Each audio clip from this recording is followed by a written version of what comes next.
सोमवार को जैसे ही सीएए लागू होने की घोषणा हुई, पश्चिम बंगाल से जश्न की तस्वीरें सामने आने लगी। ये तस्वीरें थी मतुआ समुदाय की। पश्चिम बंगाल के मतुआ समुदाय ने ढोल बजाकर और डांस करके जश्न मनाना शुरू कर दिया। आपको बताते हैं कि आखिर मतुआ समुदाय क्या है और जश्न क्यों मना रहा है। मतुआ समुदाय बांग्लादेश से आया एक समुदाय है। इनका बड़ा हिस्सा पश्चिम बंगाल में बड़ी संख्या में रहता है। मतुआ समुदाय के लोग खुद को हिंदू बताते हैं। दावा किया जाता है कि भारत में इनकी आबादी है, लेकिन लंबे समय से शरणार्थियों के रूप में रह रहे हैं। इन लोगों को सरकार भारतीय नागरिकता देगी। इनमें बड़ी संख्या अकेले पश्चिम बंगाल प्रांत में रह रही है। सीएए लागू होने पर इन्हें नागरिकता मिलने का रास्ता साफ हो गया है। इसके लिए दस्तावेज देने की भी जरूरत नहीं पड़ेगी।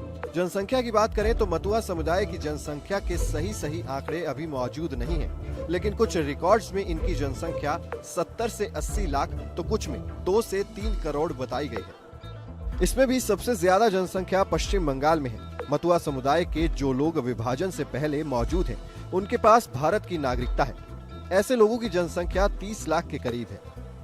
इन्हीं मतुआ समुदाय पर पकड़ बनाकर ही बीजेपी पश्चिम बंगाल में अपनी सियासी जड़ें जमाने में कामयाब रही थी। 2019 के लोकसभा चुनाव में बीजेपी 18 सीटें जीतने में कामयाब रही थी, जबकि उसे 2014 में महज 2 सीटें मिली थी। इसके बाद 2021 के विधानसभा चुनाव में बीजेपी दूसरे नंबर की पार्टी बन गई। ऐसे में बीजेपी ने लोकसभा चुनाव से ठीक पहले सीएए नियम का दांव चला है, जो बीजेपी के लिए बंगाल में सियासी संजीवनी साबित हो सकता है।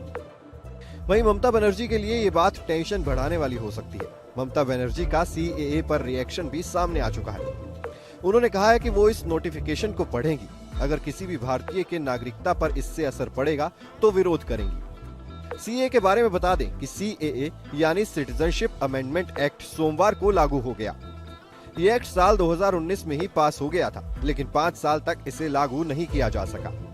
अब सोमवार शाम सरकार ने इसका नोटिफिकेशन जारी कर दिया और इसी के साथ ये कानून लागू हो गया।